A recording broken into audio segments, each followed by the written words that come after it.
Hello everyone, welcome to Inconvenient Truths. I'm your host, Jennifer Zeng. Today I will talk about two important topics. The first, high-level in-person US-China dialogue since Joe Biden took office, and the CCP's upgraded version of the 1,000 tenants plan that is designed to steal technology from the US. Before we go to our first topic, please take some time to subscribe to my channel, like my video, and leave us a comment if you haven't. YouTube is still heavily suppressing my channel. It's a pity that not many people are seeing my videos. Now, let's move to our first topic today, the US-China talks. Yesterday, the US and China started the first high-level talks in Alaska, and the opening scene became quite a drama. According to what both sides already agreed, each person should make a 2-minute opening statement. The US side basically followed the protocol. Secretary of State Antony Blinken and National Security Advisor Jake Sullivan both spoke for about 2 minutes. However, when it was the CCP officials' turn, things went out of control. Foreign Affairs Chief Yang Jiechi spoke non-stop in Chinese for as long as 17 minutes without offering any translation. After he finally finished, he asked Foreign Minister Wang Yi to continue to speak. When the translator interrupted by saying, "Would you mind me doing the translation first?" Yang said, "Do you really want to translate? Go ahead if you do. It's a test for any interpreter." I guess it is a test. Who can remember and translate a 17-minute speech in one go? Well, then the CCP's Foreign Minister Wang Yi talked for about 4 minutes. So the whole opening remarks thing, which was supposed to be done in less than 20 minutes, dragged on and on for over an hour. I won't repeat what the CCP officials said here. I can only say it was very aggressive and insulting. But let me play a very short video of what Yang Jiechi said in the following up talks today.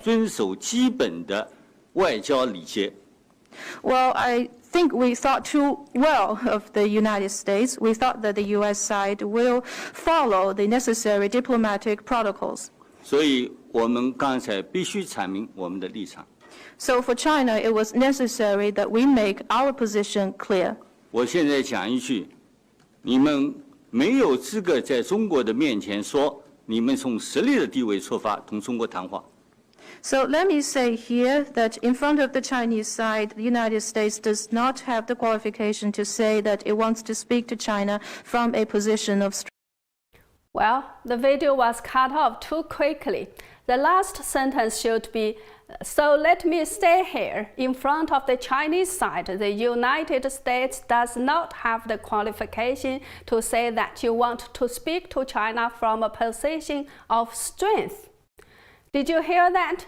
The CCP does not recognize the strength of the US anymore. A popular Chinese commentator, Mr. Zhang Tianliang, tweeted this comment yesterday. Let's show the image of his tweet. The right thing for Blinken and Sullivan to do is to get up and leave without saying a word, then go back to Washington and sanction the CCP officials.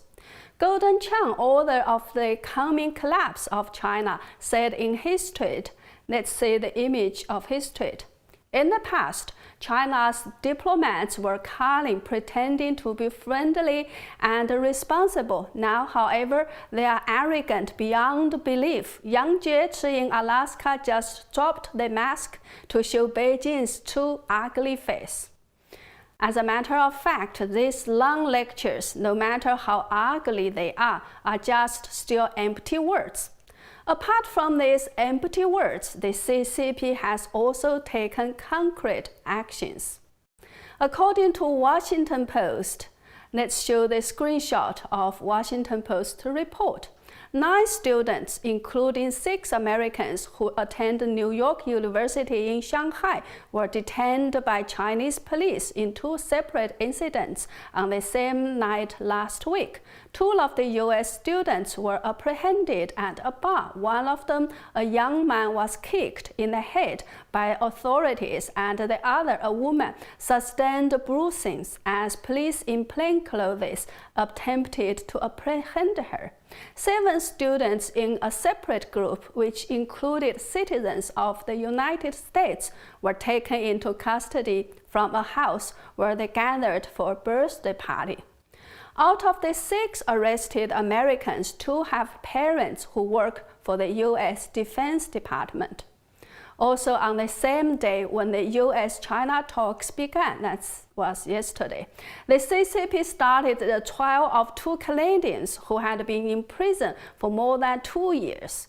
Although the CCP denies it, it is widely believed that the arrests were made in retaliation for Meng Wanzhou's arrest, as her arrest was done under the request of the U.S. Meng Wanzhou is Huawei's CFO, Chief Financial Official, and the daughter of Huawei's founder Ren Zhengfei. So did you smell anything? The CCP is very good at the so-called hostage diplomacy. We also heard stories of the CCP hacking into the database of U.S. government and stealing tons of details of U.S. government staff and military personnel. So are the arrests in Shanghai just some random incident? If you ask me, I will tell you they are definitely not. The CCP's former premier Zhou Enlai had a very famous sentence: "There are no small matters when it comes to diplomacy." So when dealing with anything that is related to foreign countries, especially the most powerful country, the US, the CCP were definitely carefully calculated everything. So before they made the arrests of the students, they must have already known all their background. Arresting the children of people who work for the US Defense Department definitely would make the US feel the heat. By the way, the students were released several hours later after being subjected to drug tests. All their testing results were negative.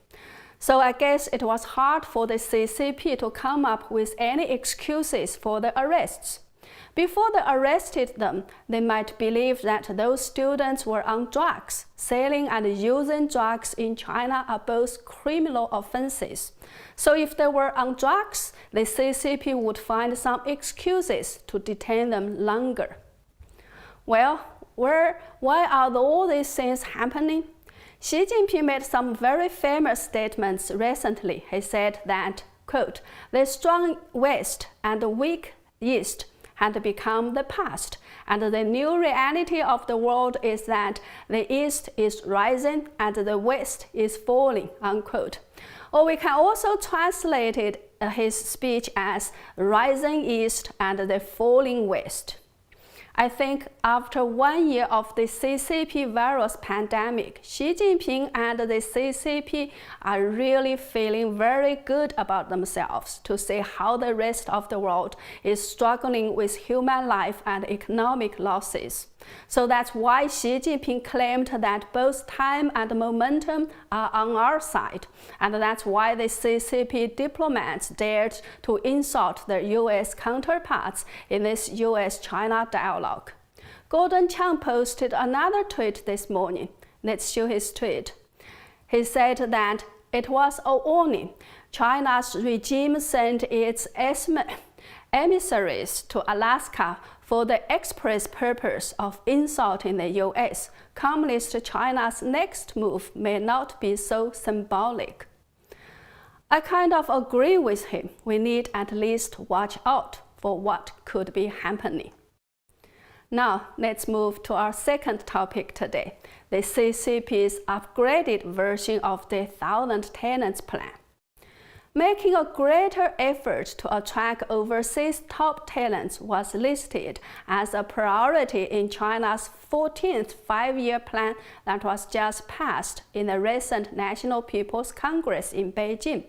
Many Chinese people say that it is an upgraded version of the 1,000 Talents Plan and could pose a greater threat to the United States and the West. Altogether, there are about 58,000 words and 19 chapters in the 14th five-year plan and the outline of the 2035 version.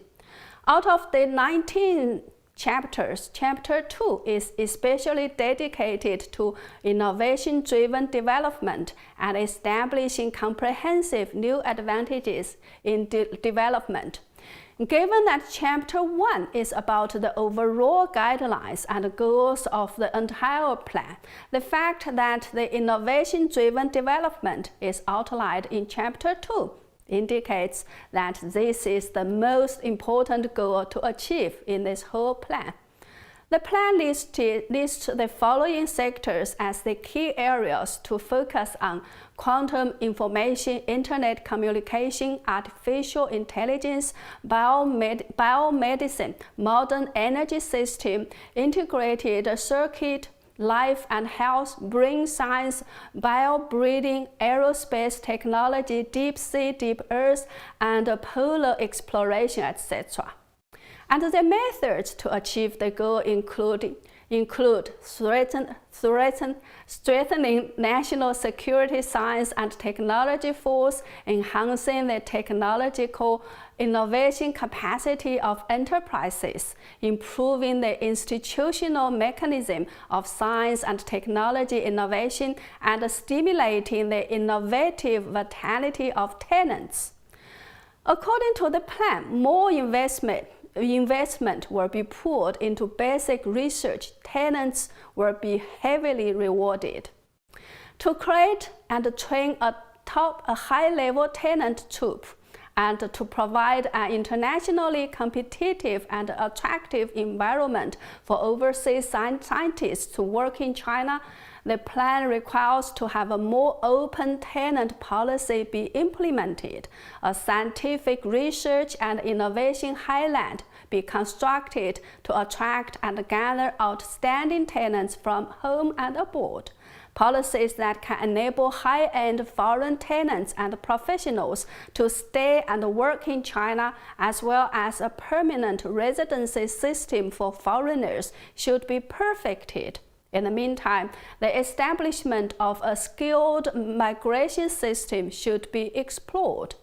Systems should be established to ensure that foreign talents and professionals can have better salaries and benefits, social security, tax incentive, as well as good education for their children, etc.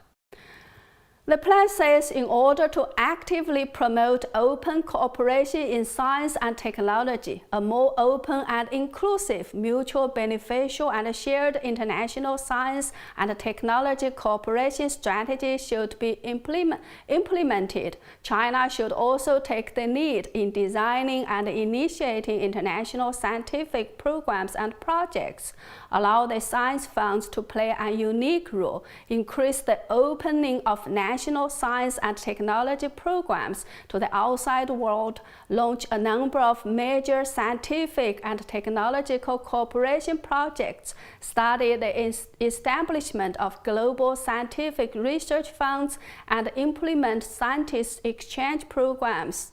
China should also support the establishment of international scientific and technological organizations in China and allow foreign scientists to hold posts in China's scientific and technological academic organizations. I hope you are not feeling dizzy after listening to all of this. Sometimes it was very painful to translate the CCP's official documents. The language is so boring and sometimes even ugly. But what can we do? In order to learn their plans and intentions, we have to read and translate them. So what can we get out of this boring and ugly 14th five-year plan? According to a Chinese economist, Dr. Chen Xiaolong, the new 5-year plan is an extension of China's previous 1,000 tenants plan. The essence is the same. Both plans intend to steal foreign intellectual property and advanced technology by recruiting tenants from overseas. Only the new plan is more aggressive. He said previously, the so-called recruiting was mainly done through spies in the technology area. Later on, the US government imposed tougher control on the spying, so they thought about recruiting tenants together with the technology. If you succeeded in recruiting tenants, you naturally get the technology too. The so-called 1,000 tenants plan is the CCP's program to identify and recruit high-level overseas tenants, which has been implemented since 2008 to steal technology from the US and other countries. Apart from the national level 1,000 tenants plan, the CCP also has other plans such as the 100 tenants plan, a program of the Chinese Academy of Sciences, and the Changjiang Scholars Program of the Chinese Ministry of Education, as well as a number of local government programs. So between 2008 and 2016, local governments of China recruited about 53,900 tenants from overseas, while over 7,000 experts were recruited through the 1,000 tenants plan and the 100 tenants program. In May 2019, the U.S. Senate Committee on Homeland Security and Governmental Affairs issued a 109-page report and said that the U.S. has been slow to respond to threats posed by Chinese tenant recruit plans. The FBI did not identify Chinese tenant recruitment plans as a threat vector until 2015. But it seems that since 2018, the FBI have increased the number of arrests and prosecutions of 1,000 tenants scholars. Let's just quickly show a few cases here. So this is a GE engineer Xiaoqian Zeng. He was charged in April 2019 with economic espionage and theft of GE's trade secrets. And next picture, this is Ke Pingxie. He was a former professor at University of Texas MD Anderson Cancer Center. In April 2019, the MD Anderson Cancer Center ousted 3 of 5 scientists who had tied with the 1,000 tenants plan and were identified by the U.S. federal authorities as being involved in Chinese efforts to steal American research. Next picture.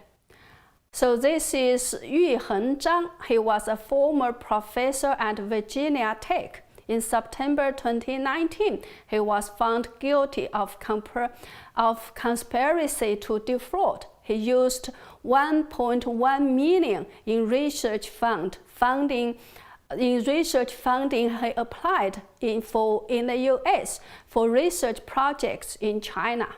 Next picture. This is Xiaojiang Li. He is a former Emerald University professor. In May 2020, he was convicted and sentenced. He was accused of replicating his U.S. research for the Chinese Academy of Sciences and earning at least $500,000. Next picture. So this is Charles Lieber. He is the former chair of the Department of Chemistry and Chemical Biology at Harvard University. In June 2020, he was indicted on charges of making false statements to federal authorities regarding his participation in China's 1,000 tenants plan. He was accused of receiving $50,000 per month in salary and $152,000 per year in living expenses and more than $1 million in research funding from Wuhan University of Technology in China. And you know what? After the US started to crack down on these 1,000-tenant spies, the CCP has taken off all information related to the 1,000-tenant plan from the website. Let's show a screenshot. When I searched for 1,000 tenants plan in simplified Chinese, that is 千人计划, I can get 207 million results in less than 1 second. Let's show another picture. Yes, but when I searched for the same term in Chinese, in the Chinese search engine Baidu, it said, sorry, we didn't find any related website. So the term 千人计划 is 100% blocked in China. But does this mean that the CCP has stopped recruiting overseas tenants? Not at all. They just stopped opening using the name or merged into a different tenant program with a new name. Last November, a small conference was held in Shijiazhuang City, Hebei province in China. Only a few dozen people attended the conference. Let's show a picture of the conference. So the CCP officials revealed in the conference that in recent years, there have been more than 49,000 recruitments of foreign experts. They also said that in 2020 alone, 58 foreign recruitment workstations had been established in 19 countries and regions, including the US, Russia, Germany, France, and the UK. In addition, the province had selected a total of 40 foreign experts for funding from 2017 to 2020 with annual funding of 10 million RMB, that is about $1.54 million, etc. So from this, we can see how aggressive the CCP still is in recruiting and funding foreign tenants. Well, that's all for today's Inconvenient Truths. I hope you have enjoyed it, although the facts are ugly. Again, please subscribe to my channel, like my video, and leave us a comment if you haven't. Please also make sure you share my channel on social media and with your families and friends. Thank you very much. See you next time.